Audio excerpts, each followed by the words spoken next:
오늘 시편 44편 말씀을 보면 그냥 읽게 되면 이게 잘 이해가 안 되는 그러한 시편 중에 하나입니다. 왜냐하면 앞의 말씀은 굉장히 그 소망과 하나님께 대한 믿음을 갖고 있는 반면 뒤에 9절 이후의 말씀은 하나님께 대하여서 어떻게 이렇게 기도를 할 수 있고 어떻게 이렇게까지 하나님 앞에 말씀을 그 시편의 말씀에서 하나님께 이렇게 나아갈 수 있을까라고 생각되어지기까지 하는 그러한 시편의 말씀입니다. 그런데 우리의 인생을 곰곰이 생각해 보게 되면 항상 맑은 날만 있는 것도 아니고 항상 흐린 날만 있는 것도 아니고 맑은 날과 흐린 날이 교차되는 그러한 인생이 바로 우리의 인생 아닙니까? 오늘 시편 말씀을 이거를 보게 되면 그렇게 나누어져 있는 그러한 것을 시간적인 그러한 것으로 보게 되면 이게 과거에 하나님이 행하셨던 그러한 때와 현재 시인이 실제로 그가 살아가고 있는 그 상황, 그리고 미래의 하나님이 우리의 인생을 이렇게 인도하여 주십시오라는 그러한 시인의 기대를 담아서 이 시편 말씀이 오늘 기록되어 있는 것을 볼 수가 있습니다. 우리가 그런 그 시간의 추이에 따른 그러한 흐름으로 오늘 시편을 이해한다면 이래서 오늘 시편의 기자가 이렇게 고백하고 있구나라는 것을 이해할 수가 있습니다. 먼저 그 1절서부터 8절까지의 말씀을 보게 되면 시인은 먼저 하나님께서 과거에 베풀어 주셨던 그 은혜가 무엇인지를 지금 고백합니다. 그 과거에 베풀어 주셨던 그 은혜는 그의 조상들에게 행하셨던 그러한 은혜입니다. 우리 조상들의 날 곧 옛날에 행하신 일을 우리가 우리 귀에 들었나이다. 1절 말씀에서 이렇게 고백하죠. 우리 조상들의 날에 예전에 하나님께서 이 말씀을 통하여서 우리에게 보여주시고 들려주셨던 그 일들, 이스라엘 민족들에게 바로 그것을 말씀하신 겁니다. 우리를 예전에 구원하셨던 하나님의 은혜, 어떻게 이스라엘 민족들을 하나님께서 구원하여 주셨습니까? 그들의 조상들의 때에 주의 손으로 뭇 백성을 내쫓으시고 그들의 조상들을, 그 시인의 조상들을 이 땅에 뿌리박게 하시며 다른 민족은 고달프게 하시고 우리 조상들은 번성하게 하셨나이다. 이게 바로 이스라엘 백성의 고백입니다. 하나님께서 400년 동안 종살이하며 아무런 이름 없는 그러한 백성들을 하나님이 구원하여 주셨어요. 하나님이 불러주셨습니다. 그리고 그 가나안 땅을 그들에게 주시고 그 가나안 땅에서 뿌리 받고 심겨지게 하셨습니다. 성경에서는 이스라엘 민족을 식물로 다 비유하면서 이렇게 표현할 때가 있습니다. 나무가 심겨지는 것처럼 그냥 떨어져서 그냥 여기저기 흩어져 있는 그러한 들풀과 같은 이스라엘 민족들을 이 땅에 하나님이 그 주신 땅에 뿌리 받게 하시고 번성하게 하신 것이 바로 이스라엘 민족들에게 베풀어 주셨던 그러한 은혜죠. 과거에 베풀어 주셨던 그 은혜입니다. 그들은 이것을 기억하고 있고 또한 들었었고 알고 있습니다. 또한 하나님께서 어떻게 그들에게 행하여 주셨었습니까? 그들이 그 땅을 얻을 때에 자기 칼로 땅을 차지한 것도 아닙니다. 그들의 팔이 힘이 있어서 그 땅을 스스로 구원하고 얻은 것도 아니고 오직 주의 손과 주의 팔과 주의 얼굴의 빛으로 그 땅을 얻게 하셨다라고 고백하고 있습니다. 하나님의 은혜죠.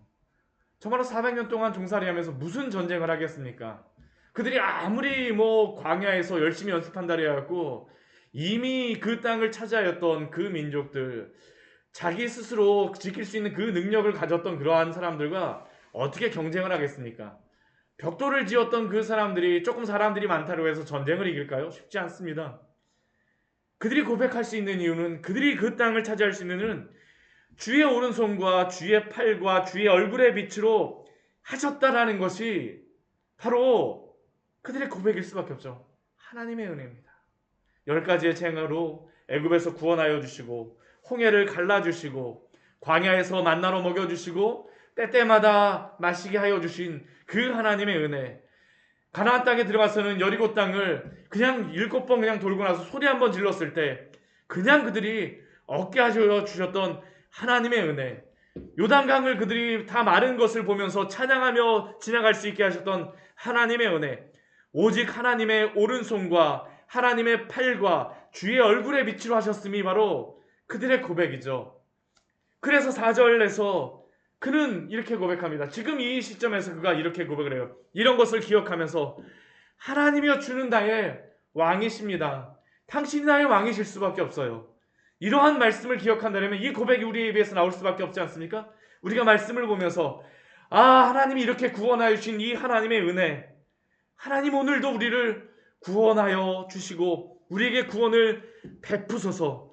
내가 다른 것을 의지하는 것이 아니라 주의 이름으로 나의 원수를 밟으며 6절 말씀, 내 활을 의지할 것이 아닙니다. 저는 제 활을 의지하지 않겠습니다. 내 칼이 나를 구원하지 않는다는 것을 내가 알기 때문입니다. 시인은 이렇게 고백합니다. 조상들에게 베풀어 주셨던 이 은혜를 알기 때문에 오늘도 내 칼을 의지하는 것이 아니라 오늘도 당신의 칼을 의지하여서 당신의 힘을 의지하여서 내가 싸우는 것이 아니라 당신이 싸우시는 것들을 기다리겠습니다라는 게 바로 시인의 고백입니다. 오늘의 고백이에요. 오늘을 고백하고 있습니다. 7절 말씀, 오직 주께서 우리를 우리 원수들에게서 구원하시고 우리를 미워하는 자로 수치를 당하게 하셨나이다. 미워하는 자가 수치를 당합니다. 하나님이 이렇게 하실 것을 믿습니다. 하나님 이러한 믿음을 가지고 있어요.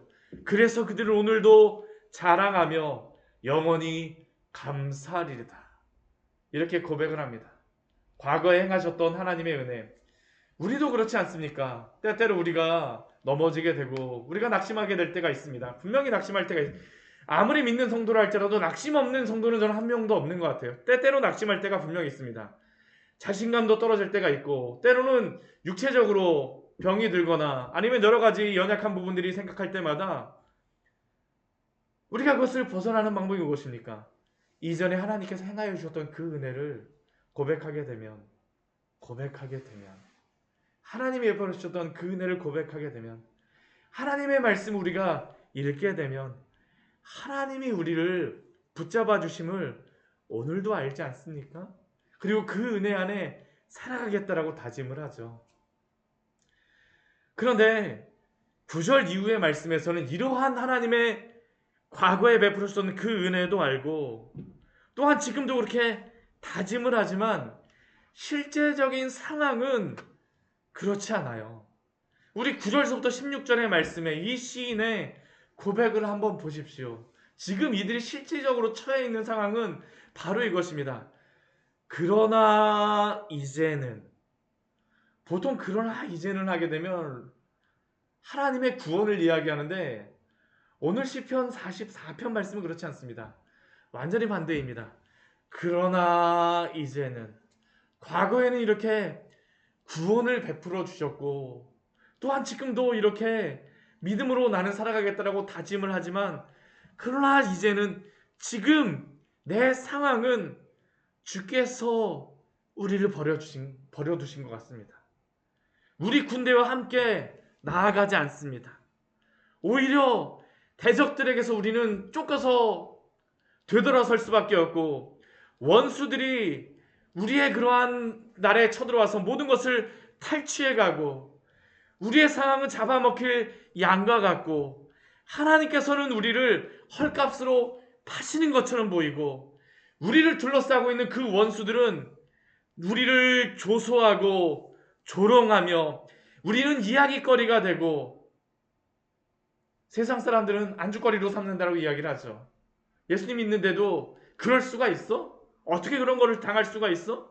그 사람 우리를 보면서 머리를 흔드는 그러한 일들을 당하고 능욕이 종일 수치가 내 얼굴을 덮어서 얼굴이 찌그러져 있습니다. 비방하고 욕하는 소리가 너무나도 들립니다. 이게 지금 이스라엘 민족들과 시인이 당하고 있는 상황이죠. 과거를 모르는 것이 아닙니다. 과거에 대한 그러한 말씀도 알고 있고 과거의 은혜도 있고 과거에 행하여 주셨던 그 모든 것들을 깨닫고 있습니다. 분명히 알고 있어요. 믿음으로 그렇게 살겠다라고 다짐도 합니다. 그런데 지금 이 현실 속에서는 그러나 이제는, 그러나 이제는. 저는 올해가 그런 것 같습니다. 올해가 그런 것 같아요. 이 말씀을 보면서 올해가 이렇지 않은가라는 생각을 합니다. 우리가 2020년 사업하시는 분들도 그렇고 뭐 여러 가지 계획, 뭐 인생의 계획을 세우 2020년 참 새로운 해 맞으면서 얼마나 좋습니까? 그렇죠. 딱 떨어지는 새로 한번 다짐을 하고 새로 한번 시작해 보겠다. 그러나 우리가 2020년 기억나는 게 무엇입니까?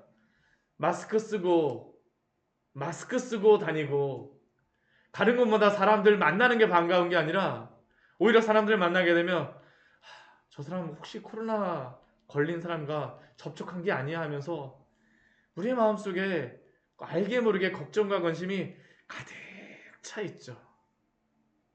이전의 은혜를 모르는 게 아닙니다. 우리가 충분히 은혜를 알고 있어요. 하나님의 그 은혜에 대해서 감사도 하고 있고 이전에 베풀어 주셨던 그 은혜도 알고 있습니다. 때로는 오늘 살아가면서도 또 하나님이 베풀어 주신 그 은혜를 감사하게 돼. 그래 열심히 살아야지. 또 그런데 우리의 삶을 돌아가 보게 되면 그러나 이제는 녹록치 않은 그러한 상황이 놓여져 있습니다. 오늘 17절 이후 17절과 18절 말씀에 시인이 고백하는 또 다른 고백이 있습니다. 참 안타깝다라고 저는 이 말씀을 보면서 생각을 했어요. 이 모든 일이 우리에게 임하였으나 그러나 그 상황 속에서도 우리는 주를 잊지 아니하며 주의 언약을 어기지 아니하였나이다. 지금도 주를 잊지 않고 지금도 그러나 이제는 그럼에도 불구하고 주의 언약을 어기지 아니하고 18절 말씀 보면 마음이 위축되지 아니합니다. 믿음을 놓치지 않으려고 정말 빠득빠득 애쓰고 있는 그 모습이 바로 이 모습이죠. 우리 걸음도 주의 길을 떠나지 않기 위해서 정말로 부들부들 떨면서 열심히 그 살아가고자 하는 모습이 바로 이 모습 아닙니까? 그런데 또다시 상황을 보면 자신은 아무런 잘못을 한 게 없는 것 같습니다. 아무런 문제가 없는 것 같습니다. 그런데 상황은 승량의 처소로 밀어넣어진 것 같고 사망의 그늘, 불기둥 구름기둥이 아니라 사망의 그늘이 덮으셨다라고 고백할 수밖에 없고 20절, 20절, 21절 말씀 보면 그럼에도 불구하고 우리는 하나님을 잊어버리거나 이방신을 향하여 손을 펴거나 다른 것을 의지하지 않고 하나님이 내 마음을 아시지 않습니까? 21절 무릇 주는 마음의 비밀을 아시나이다. 그럼에도 불구하고 나는 주님을 떠나지 않았어요. 그런데 우리는 종일 주를 위하여 죽임을 당하게 되며 도살할 양같이 여김을 받았습니다. 제가 오늘 이 말씀을 준비하면서 여기에 대해서 어떻게 소망을 주는 말씀을 해야 될까? 근데 이러한 말씀 우리가 보게 되지만 성경을 보게 되면 이러한 현실에 대해서 결코 외면하지 않습니다. 욥기가 그냥 적혀져 있다는 것은 그냥 적혀져 있는 것이 아닙니다. 하박국의 말씀이 기록되어져 있다는 것은 그냥 기록되어진 것이 아니죠.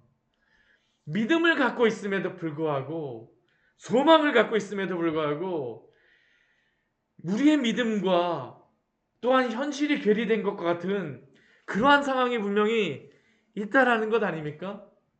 욥의 그러한 말씀을 보십시오.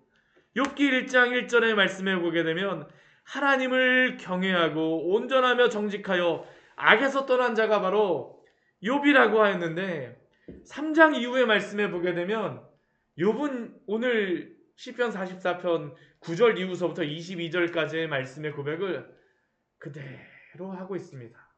그대로 하고 있어요. 결코 그것을 줄이지 않습니다. 줄이지 않아요. 거기에 대해서 욥에 대해서 너 왜 그런 믿음이 그러니? 라고 오히려 그 욥의 믿음을 정죄하였던 세 친구에 대해서 하나님이 나중에 너희가 모른다라고 말씀하세요. 너희가 모른다라고 말씀하십니다. 그런데 오늘 시편 44편 말씀은 소망을 주는 뭐 이렇게 해라라고 말씀하는 그런 말씀으로 나오진 않지만 그러나 우리에게 주는 한 가지의 그러한 말씀이 있습니다. 기도가 있어요. 이러한 소망 없는 것과 같은 이 상황 속에서 이것이 바로 저는 이러한 고난을 당한 자에게 붙들어야 될 성도의 현재 상황 속에서 보이지 않을 때 성도가 붙들어야 될 그 믿음이 바로 이것이라고 생각합니다.